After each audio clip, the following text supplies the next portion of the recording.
Hi, this is Star Thinker, and I've calmed down. It's funny. I believe in something called synchronicity, and not a lot of people believe in this because it's really far out there. It's like believing in, I don't know, but it's the belief that when there's coincidences in your life, coincidences happen on purpose, or they happen for a reason. There's no such thing as a random coincidence. And I've actually, back when I was doing Treasure Trove, I made a friend with somebody who kind of had the same beliefs, and we talked. We never met in person because she does live in England, and I used to live in England, so that was kind of a common ground. We started talking, and we've over the years we've always, small or big, we've always shared our coincidences. So I've got like documented proof, going back 16 years almost of all the coincidences in my life, because we'll talk about them. We're like, hey, this happened again today. This is 8 days in a row. This has happened. What can this mean? But the belief in synchronicity is, the more coincidences that happen in your life, it's a sign that you're on the right path, and you're on the path. It may not be right for you, but you're on the path that the universe meant for you to be on. Good or bad, doesn't matter, because the universe doesn't know good and bad. It just knows what is. And so last night, it was just such a weird night. There were all these coincidences. So first, I got to work really early, and I made a video, kind of a follow-up to my last video, because that was part one. So don't mistake this for part two. It's not part two yet. And I left my notes at work, and I'm going to kill myself for that. I just realized I left all my notes at work. But I was working on this, or Naomo Specs, the cipher, and I just killed myself that I left all my notes at work, because now that we got the whole weekend, I'm going to have to recreate some of my statistics, which means I got to count everything all over again. But anyway, I was doing that, and the cipher, those are kind of the two I'm really interested in. And I was in the live chat last night with Kyle Lazars and K-Pro, and I love those two. I love how they bounce off each other and stuff. They're kind of a good team. And but don't tell them I said that. But I was really surprised that Kyle Lazars went through the solve. He put up a puzzle on his birthday, and he went through what he did. Now, I only looked at this for about 15 minutes, and my cats are trying to fight right here by my camera. So if you hear growling and stuff, those are my cats. They don't like each other, and they're always fighting. So, but that's the way it goes. Ow, he bit me. And I actually loved his cipher, and I'm going to go over it right now, because this kind of plays into what happened. Because I made one video, and I realized that I made a mistake. I talked too much about something, and I was like, no, I can't do that. So I made the second video, and after, because I don't upload them right away. I don't upload them until I get home. And I made the second video, and I thought, wow, I kind of was mean in this video, so I took that video back. So I'm not going to post that one either. And I wasn't mean to Kyle Lazars. I was mean to, there's a thing I'll talk about a little bit later. But then I,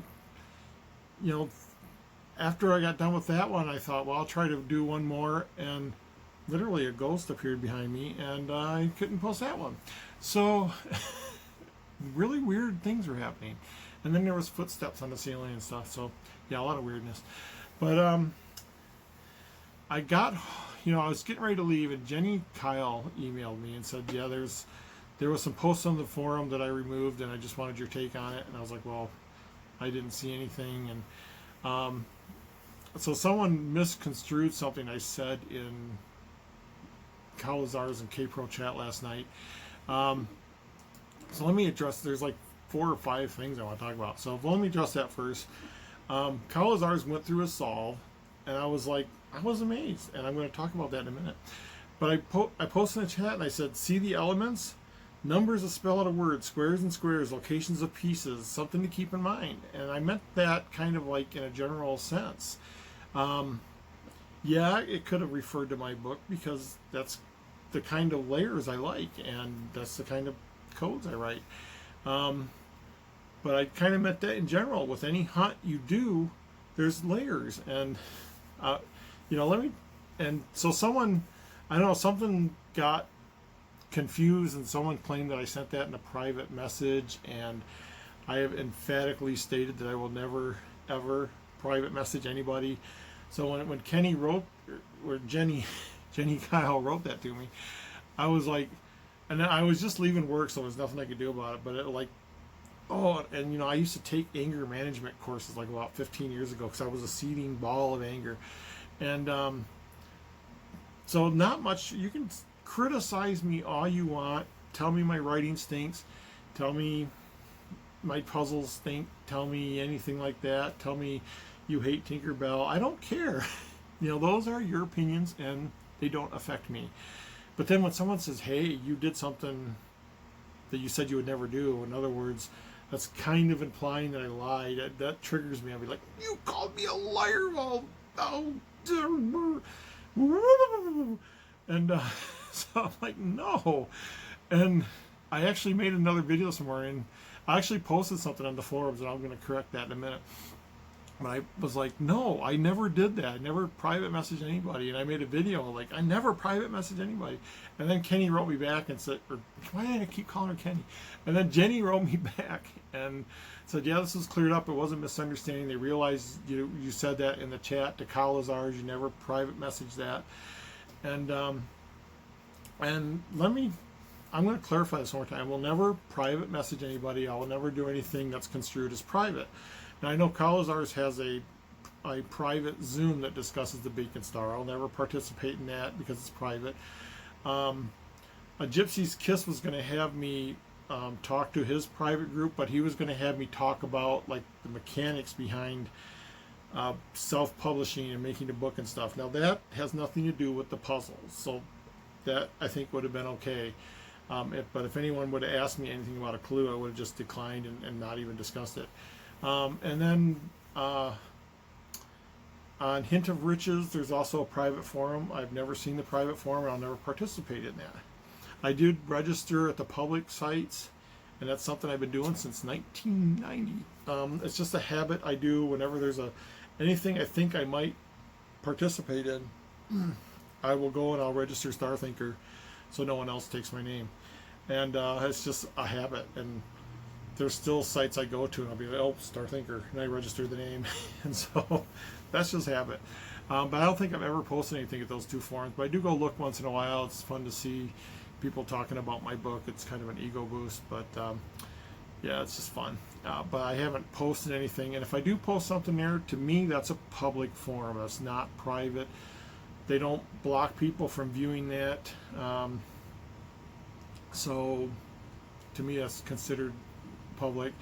But my official channels are the two Facebook pages, and anything I post to one I always post to the other, and I usually post to the Reddit subgroup, and I'll tweet it, and those are like my official channels. But anything that's public, to me, that's public. So if I say something in Kalazar's chat room and it gets out, I don't care. That's public. I don't construe that as private anyway. If I say something in a chat, and like say he deletes his video so you can't read my chat, if anyone asks me about it, as long as it's public in the forum, I'll say, yeah, this is what I said or whatever. But I don't think, I've never discussed clues or anything like that, because I won't discuss clues. That's up to you guys to solve. And I'm getting off on all my tangents here. So one of the things in the videos I did last night was I discussed a criticism of my book that they couldn't tell what it was about. And to me, that was by design. If you read my book, there's nothing in my book that says it's a treasure hunt. There's nothing in my book that says, right now it's common knowledge that, and to me that's just because it's been posted in every forum and every chat room and every video, that it's a treasure hunt that takes place in Denver, Colorado. But nowhere in my book does it say this is a hunt based in Denver. To me, that was part of the game. That's part of the puzzle to figure out what is this book. That's why I wrote on the cover, what is this crazy book?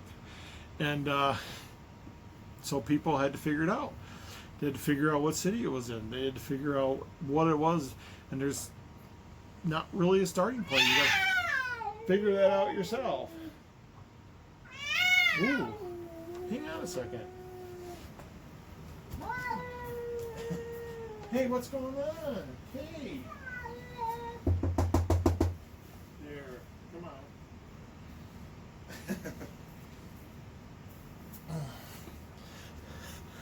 That is a nerve-wracking sound. Michael, come on. And the thing is, there is a neighborhood cat, and the neighborhood cat comes in my windows, and of course that freaks my cats out, and they make these horrible noises. Michael, come on. Hey. Ooh, they're like fighting through the window. I'm going to pause this for a minute. If I pause it, I got to meld two videos together. This is fun. Sing a song while I'm gone.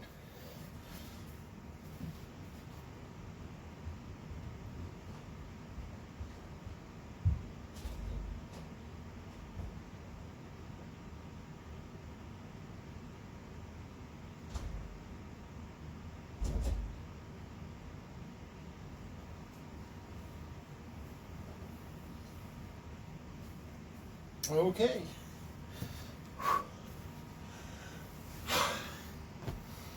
I'm too old and fat for this. I chased away the cat, so hopefully it's gone.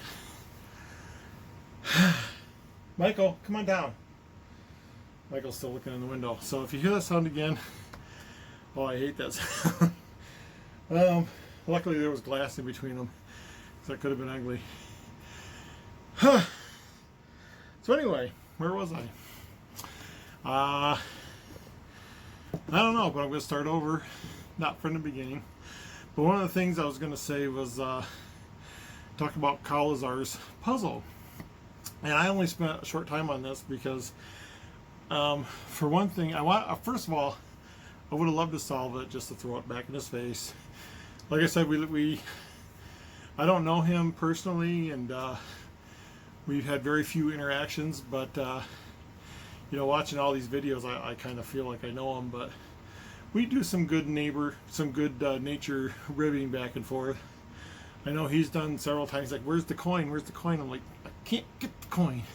And I made a video that said, hey, I'm having trouble getting the coin, but I will get the coin back. It's in a place. And it's with my ex-girlfriend, and you know how that can be. So anyway, yeah, so we have some good nature ribbing, but when I saw his solve, and no offense, but I don't really want a Chaseopoly game, and I spent maybe 20 minutes on this, and so what I did was, it was hard because, you know, the video moves around, and I sketched out the board, I sketched out the squares, and I sketched out the pieces, and then he went around and I wrote down all the numbers that I saw, and I was looking at this solve, and I'm like, okay, what do I know? And you know, just in the 20 minutes, it took me a while to do that. I wrote, I didn't know if the dice meant to face, the piece that was facing you or the piece that would have been on top, and so I was like trying to figure out those numbers, and I didn't know, there's like a Vegas, how you say, the dice are the same, the opposite sides always add up to 7. But on Dungeon Dice, they actually put numbers, so it's hard to say the orientation of what the dice was. So I was trying to figure that out, and then I thought, well, you know what, I just got to figure this out. And at first I thought it was a Pigpen cipher because of the way the pieces were in the squares. And I was doing this at work, and I got, like I said, I got about 20 minutes in, I got a phone call, and I had to drop it. But then tonight when he showed the answer, I was like, oh, that is so cool. So I don't think I'm stepping on any toes here, but I didn't, when I drew my diagram of what he had there, he had it set on, I think it's called a Go board or a Othello board, and he had squares. He had, I think it was 9 and one at the bottom, and it didn't dawn on me what that was, and because I was still thinking, because the first thing that popped in my head was Pigpen Cipher, and so I drew the squares. I was drawing the relative position of what I saw, and then the numbers and everything, but I didn't draw that each square was a 3 by 3 square, and so I didn't catch that it was a phone. And not only was it a phone, but it was really cool because he put the piece in the square for the number, but then he also put the dice to let you know 1, 2, 3 what letter that was. So I mean, that's, and don't get an ego here, and you know, don't let this go to your head, but that is like the perfect puzzle, because it's it's a well-known plain cipher, but it was hidden under all this stuff, but it was logical and solvable. It followed a perfect set of rules, and it was all right there. And then he dressed it up, which is what you do. And whether he realizes it or not, that's called steganography, is where you take the message and you kind of hide the message in a bunch of other noise. So he put the D&D pieces, and he put the he arranged stuff around the board, and he had the pieces sitting on the dice, and he dressed this all up. And to me, that's like, that wasn't, he should do this professionally. And I know K-Pro's like, what was that, and whoever heard of a phone code, but yeah, that's a phone code. And I'm kicking myself that if I'd spend maybe a little bit more time and I looked at the video again, I might have spotted that was 9 or 3 by 3 squares. Actually, I don't know if I would have, because I was still stuck on Pigpen Cipher. But yeah, that's how you do it. And that's what I was mentioning at chess. It's see the elements, it's numbers, and the numbers, because the numbers on the outside spelled out a word, phone. And I never got that far. But that was a perfect clue to tell you, hey. And if you read that and then looked at the layout, you would have thought, oh God, it is a phone, because he did squares, and he did the 0. He did a square for the 0 at the bottom, and he even used different colored stones for that one. And I don't even know if he realized he did that, but then just the way it was laid out, and he didn't use any anagrams or anything that you would have had to guess on. And he used a word, and this is the cool part, is he used the word, I can't remember what the word was.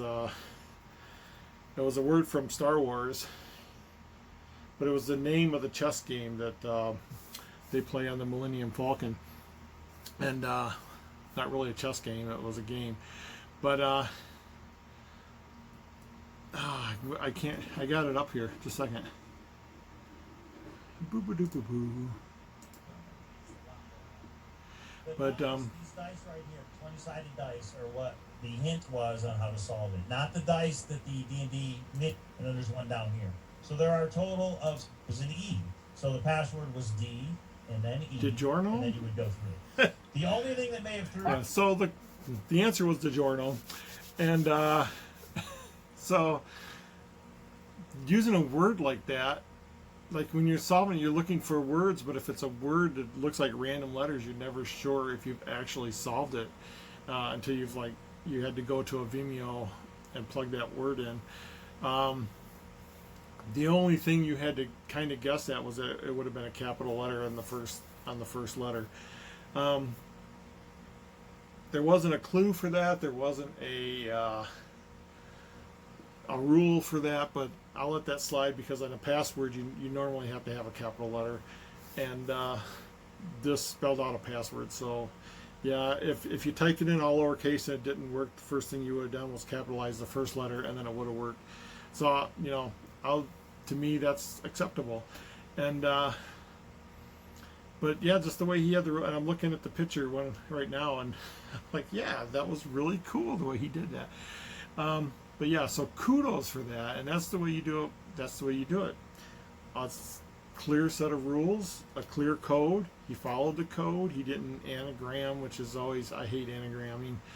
And then he used a word that wasn't a normal word, and he actually put a clue on the outside that wasn't part of the puzzle. that helped you solve the puzzle, and regardless of what K-Pro said, I think that was very well done, and I give kudos for him. And I think if he keeps doing stuff like that, that's, you know, and I mentioned this in my video last night. When I was a kid, I've had this book, and I swear to God it's a real book, and I've never been able to find it again. But my mom was a librarian, and she brought this book home, and I was like 10 years old, and it was a picture book. And inside of it were pictures of drawers, and it was like this world traveler, and it was his cabinet that had like the little thin map drawers.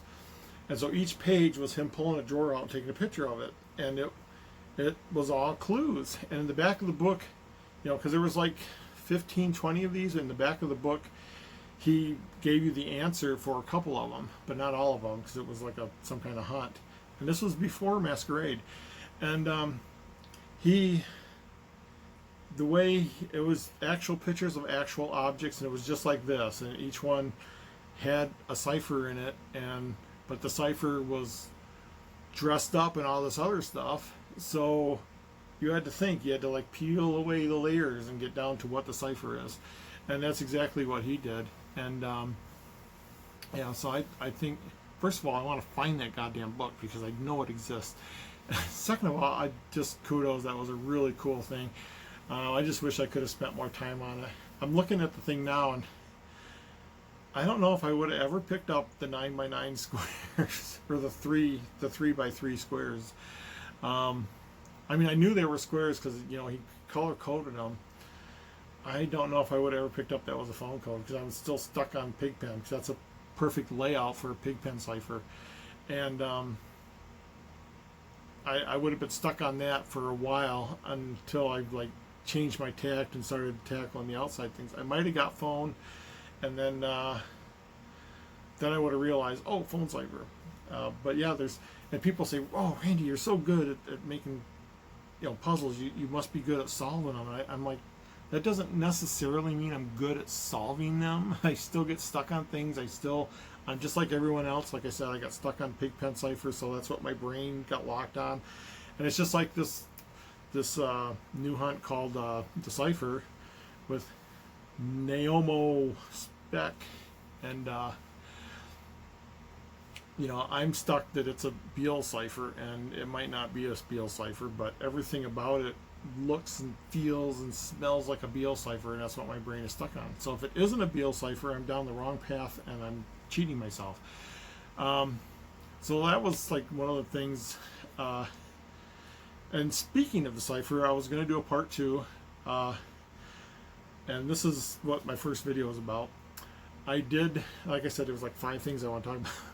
So the very next day from that, I had a doctor's appointment, and I'm a diabetic, and I've been having these symptoms for like the last 6 months or so, probably longer, and these symptoms have been preventing me from sleeping, and it's been very painful and stuff, and finally got the better of me. And so I went into the doctor. I was like, I don't know what part I'm doing wrong. You know, I'm eating the things I'm supposed to eat, I'm taking my meds, I'm measuring my blood sugar, everything is looking okay, and I'm having these symptoms. And first of all, my doctor vanished. I go to a residency, and my doctor graduated. So when I got there, they're like, "Hey, I'm your new doctor, 1 year resident, and so this will probably be my doctor for the next 3 years." But you know, we did the initial exam. She says, "This isn't diabetic related. This is something new." So now I got this new thing, and she did some tests, and she goes, "Well, we know what this is. We just need to figure out what caused it, so we know how to treat it." And they tested for all the easy stuff, you know, like infection and stuff like that. And they're like, "No, I just got a letter yesterday. It's kind of neat to get a handwritten letter from your doctor. But I got a letter yesterday that said, no, it wasn't all the easy stuff, which means it's going to be the hard stuff." So on the 29th, I go in to discuss what my options are. I'm going to have to do, you know, they're going to discuss my options, but then I also got to do like the x-rays and CT scans and stuff, and that's all going to have to be scheduled before they can even figure out, you know, is this something they can operate on, or what is, you know, whatever it is. Now that the easy stuff has been eliminated, the hard stuff isn't going to be fun to deal with. And so I kind of, I gotta wait till the 29th, and I'm not dealing with that very well. And so that kind of like put a damper on me working on the cipher. And then, and I think I mentioned this at the beginning of this video, last night I was like, it's going to be a light night. I'm going away early, and I took my notes with me. And I left my freaking notes at work. I don't want to go, well, I can't go back because they locked the doors during the day and because of COVID. So anyway, I don't even know if I'll work on it this weekend, but I'm trying to keep busy. I'm trying to keep my mind off of things. I got, I live paycheck to paycheck, so I don't have much money anyway. But I thought this weekend I'm just going to spend it on chores and doing things that I've been holding off on, and just try to take my mind off of it. And so that was one of the things I wanted to get out there and just, if I'm quiet, I've been quiet for a while because I've been going through the symptoms, and then when I finally found out, hey, this is a whole new thing, this whole new ball game, I'm like, wow. So I kind of rolled up in a ball for the last couple days, but something good came out of it. Because this is kind of a common condition, and she goes, you take these meds and they'll relieve some of the symptoms. And for the first time in 6 months, because I work nights and I come home from work. I feed the cats. I deal with cats in the window, and I have to. There's a, because of COVID, our team is scattered, and normally we meet in the morning for half an hour, but with the team scattered, we've had a phone meeting every morning. So I don't necessarily have to stay up for that, but I've been because it's nice to know what's going on with the rest of the team, and. So I usually don't go to bed till about 9 o'clock or so, but I wake up at 11 or 12, so 2-3 hours tops, and then I can't sleep, and then work is looming, so I'm like, I'm gonna try and take a nap, but I can't nap for more than an hour because of these symptoms I've been having. So these pills eliminated most of these symptoms, and I slept for the first time in 6 months. I slept for 8 hours. And I woke up and I couldn't even figure out what time it was because I haven't slept that long in so long. And so that was good. And yesterday, I have a windowless room that my bed is in, and we call it the secret room because it's literally a secret room. And when I wake up in there, there's no windows, there's no sounds. It's a soundproof room. And without a clock or anything, I literally don't know what time it is. I have no indication if it's day, night, or whatever. And so I came out and, I looked at my Fitbit. I was like, it was 5:30. I was like, I've never slept till 5:30. So I went to bed at 9 and woke up at 5:30. And I was like, that is the longest I've slept, and I don't know how long. Probably years. And so I was just amazed at that. And that put me in that mood last night. So I was making these videos over and over again. So the last thing I want to talk about, and if you've made it this far through the video, you might want to say, hey, all you other people that quit, 20 minutes ago, I wanted to address, I was talking to a friend last night, and I was talking about the hunt and stuff, and I was like, I put out a challenge that, when I hit 500 books, I'll eliminate one of the pages in the book. And, she asked me where I was, and I'm at about 340 right now, so there was a little surge.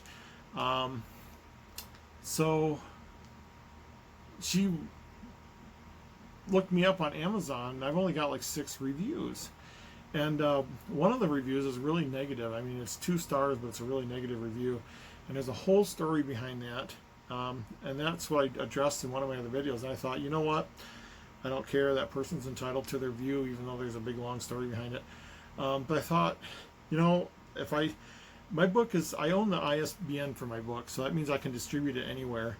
And when I get my reports, it tells me, you sold 10 books on Amazon and 1 book through Barnes & Noble. So it tells me where I've sold books. And,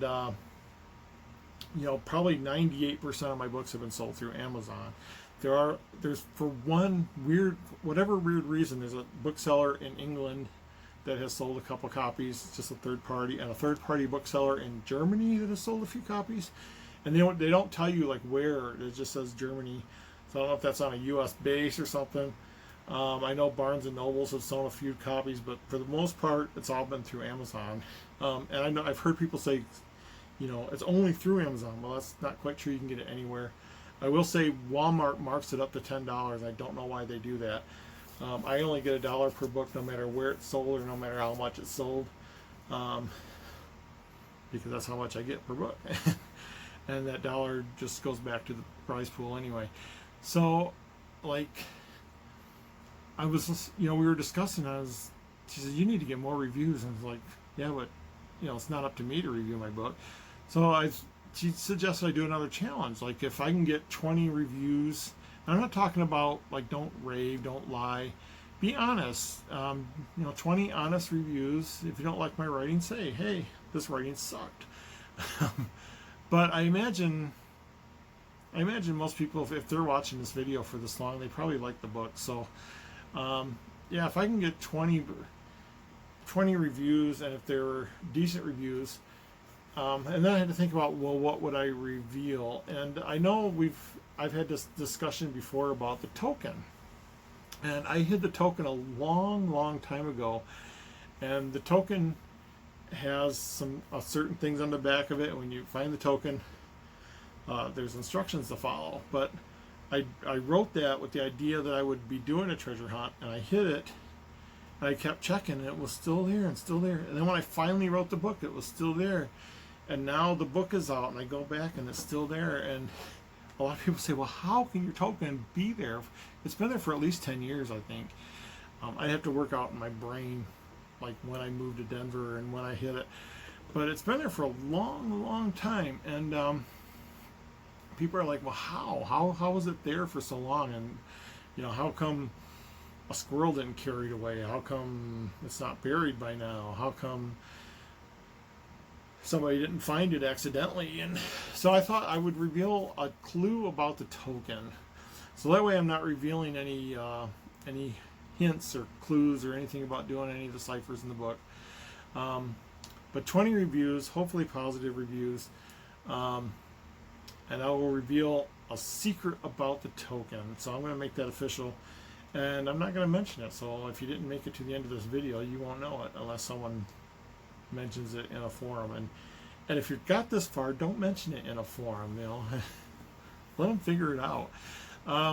Anyway, that was another thing I wanted to address. So let me see. I addressed the incident that happened last night. I addressed Kau-Luzar's puzzle. I addressed my health issues. I addressed the cipher. I addressed the clue I was going to give out. And you also got bonus time to sing to yourself, because I had to chase a cat away. And I'm reaching maximum file size, so I'm going to say goodbye. So take it easy, and we'll see you all later.